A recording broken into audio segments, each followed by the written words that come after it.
The glass of Dom Perignon slips from Jackson Carter's manicured fingers, shattering against the marble floor of his penthouse office as he stares at the blood-red numbers cascading across his computer screen.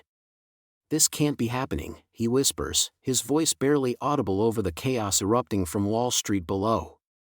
But what happened next shocked everyone who thought they knew the untouchable billionaire CEO of Carter Industries. Just 12 hours earlier, Jackson had been king of his empire, commanding a boardroom of 50 executives with the casual wave of his Rolex-adorned wrist. His personal chef had prepared truffle eggs Benedict while his driver warmed up the Lamborghini. The world bowed to Jackson Carter, and why wouldn't it?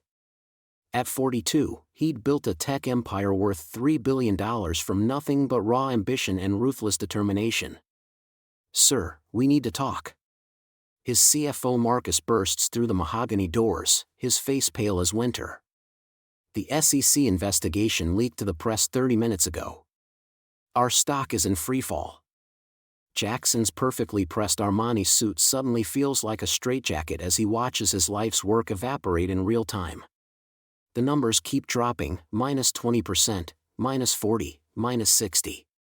His phone buzzes incessantly with calls from panicked investors, but his hands shake too violently to answer. "How bad is it?" Jackson's voice cracks like a teenager's. "Bad enough that the board called an emergency meeting for tomorrow morning," Marcus replies, loosening his tie. "Jackson, they're talking about a hostile takeover. Someone leaked those offshore accounts you thought were buried." Meanwhile, 3 floors below in the mansion's service quarters, Mary Jenkins quietly folds the last of the fresh linens. At 58, she's worked in this house for 15 years, watching Jackson rise from millionaire to billionaire while she remained invisible, just another piece of expensive furniture to dust and maintain. Her dark hands, weathered from decades of service, smooth the Egyptian cotton sheets with practiced precision. Mary has heard the shouting from upstairs, the slamming doors, the frantic phone calls.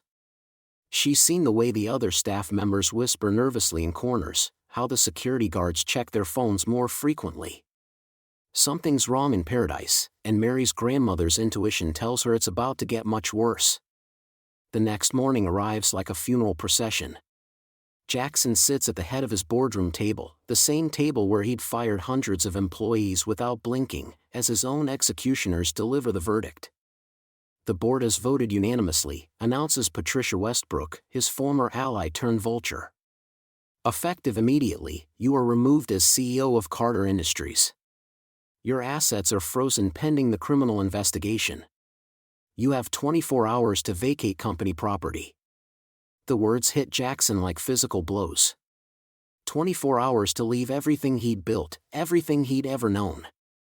His penthouse office, his corner suite, his private jet, all of it gone in the span of a handshake and some paperwork. 3 days later, Jackson finds himself in his vast mansion, but it feels more like a mausoleum. The FBI has seized his accounts, his cars, even his art collection.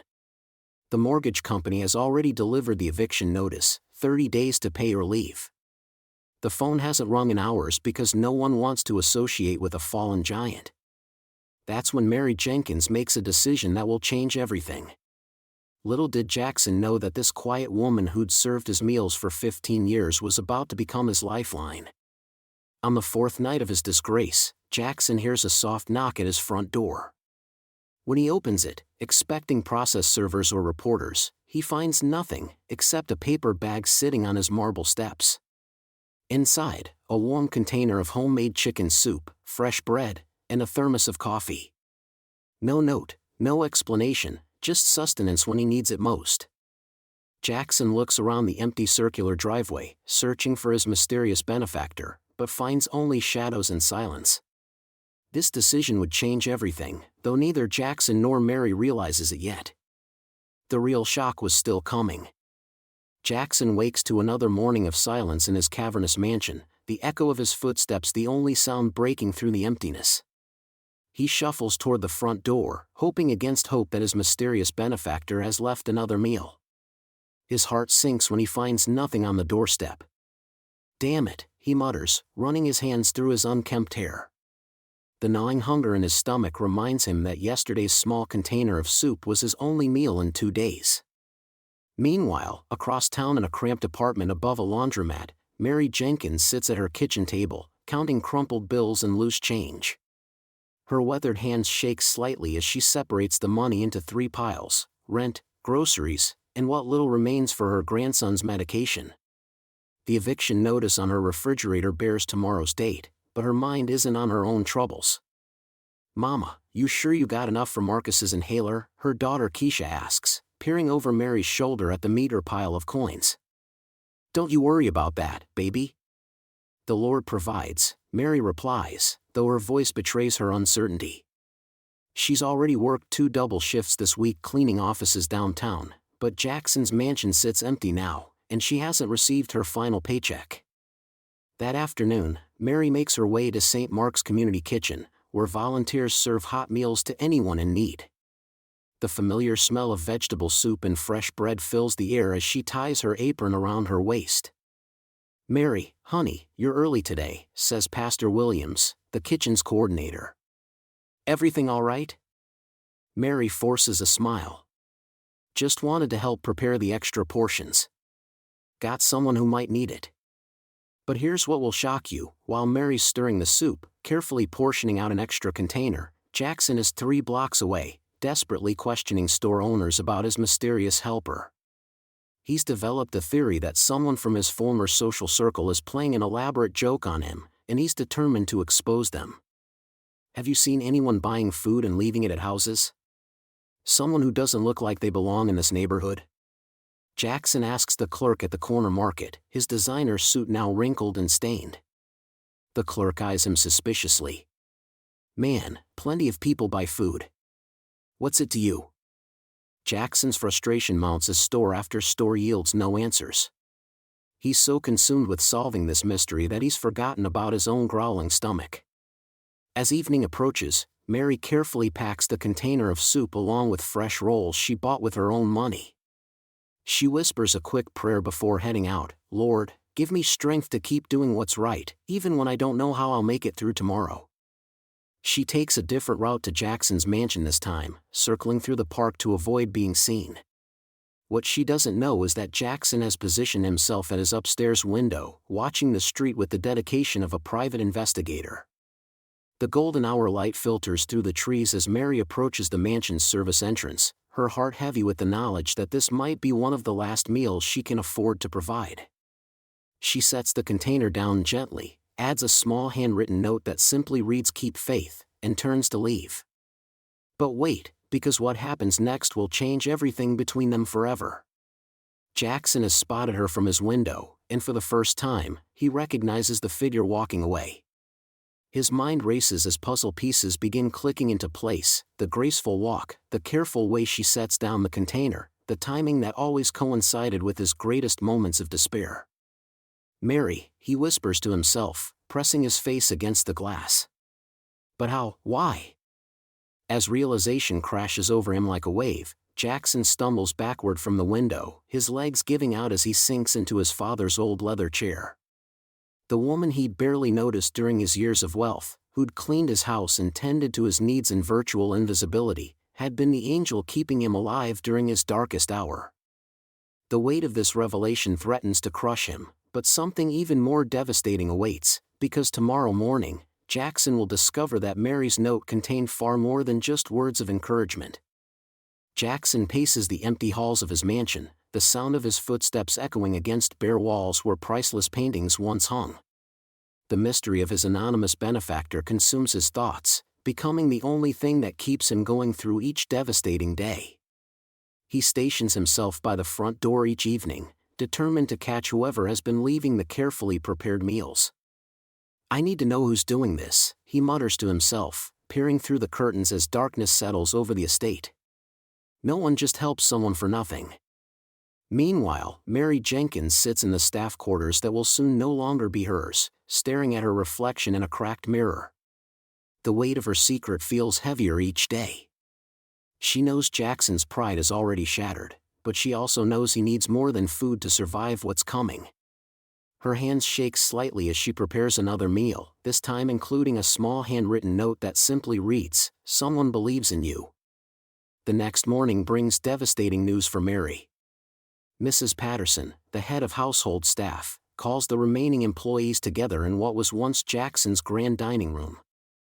"I'm sorry to inform you that due to Mr. Carter's financial situation, we'll be letting most of the staff go effective immediately," Mrs. Patterson announces, her voice thick with emotion. "Mary, unfortunately, that includes you." Mary nods silently, having expected this moment. But her dismissal doesn't stop her mission. That evening, she uses her key one last time to enter through the service entrance, carrying what might be her final meal for Jackson. Jackson has been waiting, and this time he's positioned himself strategically near the kitchen.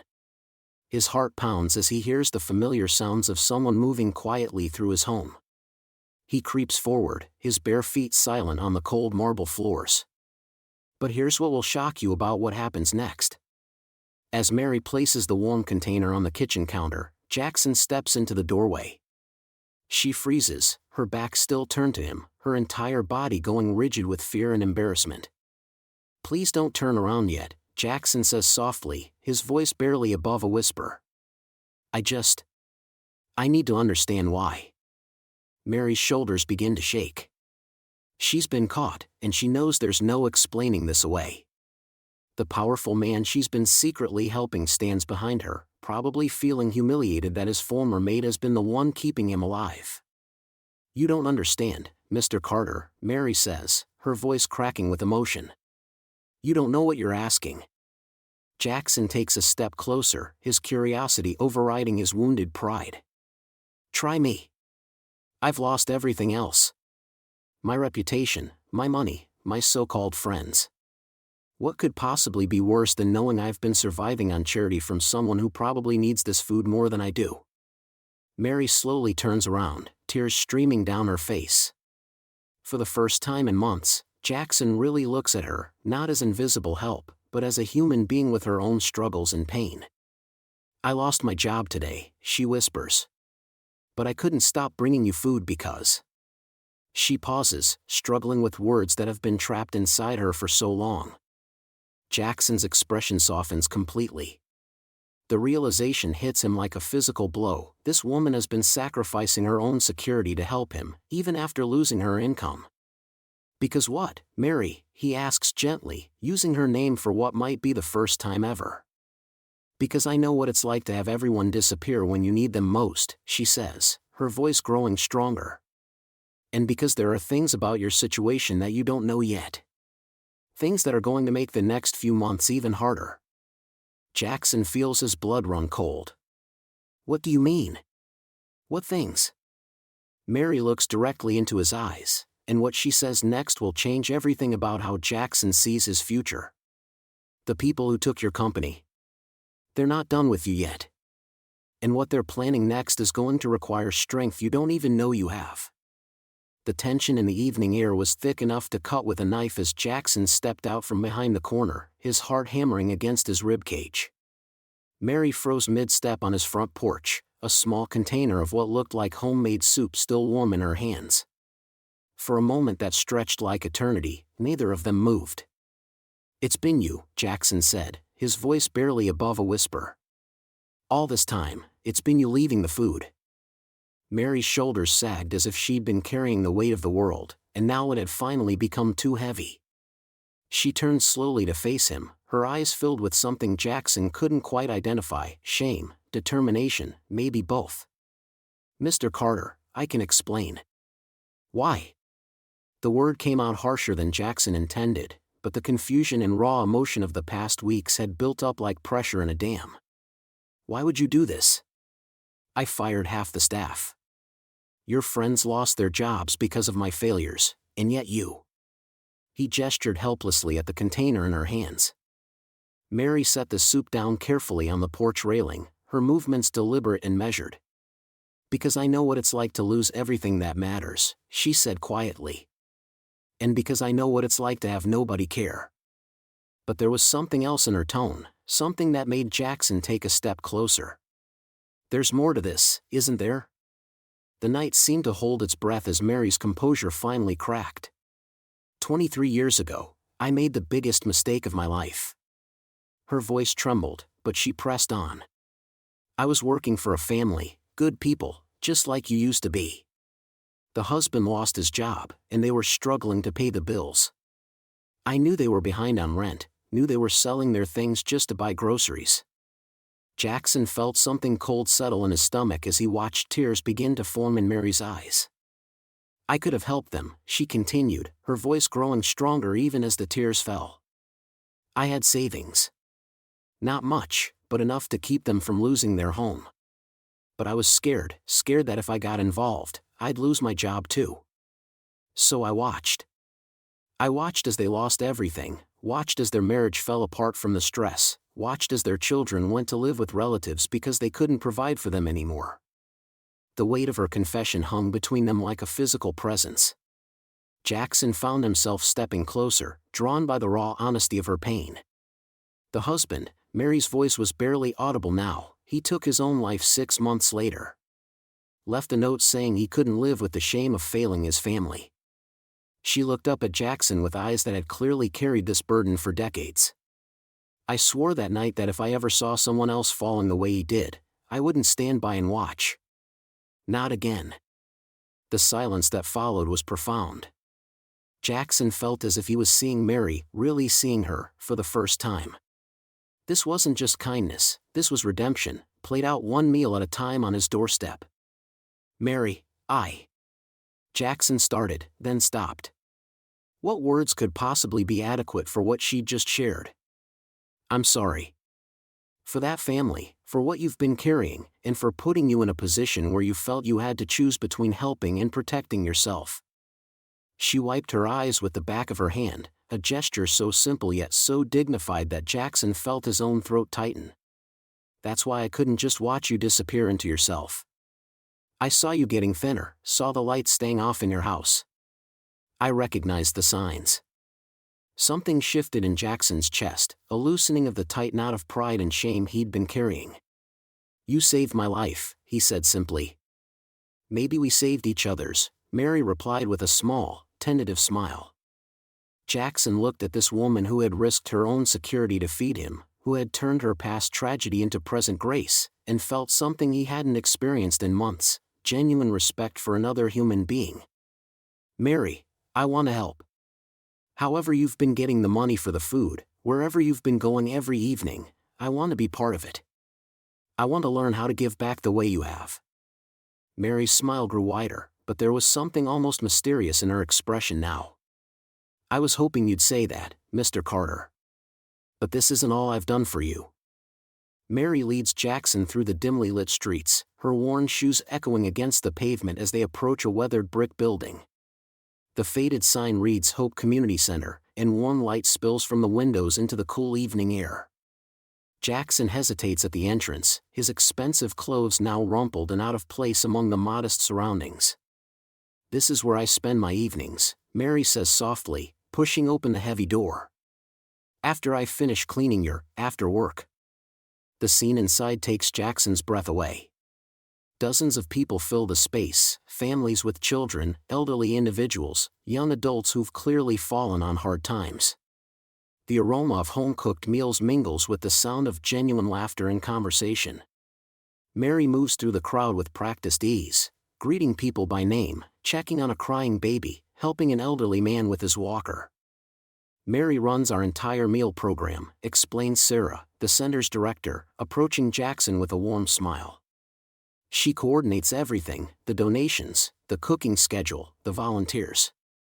When we were about to shut down 6 months ago due to lack of funding, she used her own savings to keep us going." Jackson stares at Mary, who's now ladling soup into bowls with the same gentle care she once showed while cleaning his mansion. "Her own savings?" "Every penny she had," Sarah continues. "She said someone once told her that true wealth isn't what you keep, but what you give away." She's been working double shifts, taking on extra cleaning jobs, all to keep this place running. The revelation hits Jackson like a physical blow. While he was drowning in self-pity over his lost fortune, Mary was sacrificing everything she had to help complete strangers. The meals she brought him weren't charity, they were acts of pure love from someone who had every reason to resent him, yet chose compassion instead. Mary catches his stunned expression and walks over, wiping her hands on her apron. Mr. Carter, I need to tell you something. Those meals I brought you, they weren't just leftovers. I was using the money I earned cleaning your house to buy your food. Even after the bank let me go, I kept coming back, kept bringing you what I could afford. But why? Jackson's voice breaks. I never even knew your name until a few months ago. I walked past you for 3 years like you were invisible. Mary's eyes fill with tears, but she maintains her gentle smile. Because 20 years ago, when my son was sick and I needed money for his medicine, you approved my job application when nobody else would. You never knew this, but your HR director almost rejected me because of my record. I had a drunk driving charge from my worst days. But you overruled him. You said everyone deserves a second chance. Jackson's legs nearly give out. He remembers that day vaguely, a stack of applications, a brief argument with HR about giving people opportunities. He never knew the impact of that decision. My son lived because of that job, Mr. Carter. He got his medicine, went to college, became a teacher. When I saw you losing everything, I couldn't just watch. I had to repay the kindness you showed without even knowing it. The room seems to spin around Jackson as the full weight of Mary's sacrifice becomes clear. For months, she had been his guardian angel, protecting him with the same fierce love she showed this entire community. She had seen past his arrogance to the flawed human being beneath, believing in his capacity for redemption when he couldn't believe in it himself. Mary, Jackson starts, but she places a gentle hand on his arm. There's something else. I've been talking to some of the business owners in the community. They remember you from the old days, before everything went wrong. They're willing to invest in a new venture, a social enterprise that combines business with community service. They believe in second chances too. 6 months later, Jackson stands behind the podium at the Hope Community Center's annual appreciation dinner. His new company, Second Chance Solutions, has already created 50 jobs and funded 3 new community programs. But tonight isn't about business success, it's about honoring the woman who saved his soul. Mary Jenkins taught me that true wealth isn't measured in bank accounts or stock portfolios, Jackson tells the packed room. It's measured in the lives we touch, the kindness we show, and the love we give freely without expecting anything in return. She lost her job because of my failures, yet she spent her last dollars keeping me alive. That's not just generosity, that's grace in its purest form. Mary sits in the front row, tears streaming down her face as Jackson presents her with the Community Service Award. But more importantly, she sees the man she always knew he could become, humble, purposeful, and finally awake to the beautiful complexity of human connection. The audience rises in thunderous applause, and Jackson realizes this moment is worth more than every dollar he ever made. Mary didn't just bring him food during those dark months, she brought him back to life. What acts of kindness have you witnessed that changed someone's life forever? Share your stories in the comments below, and don't forget to subscribe for more inspiring tales of human resilience and redemption.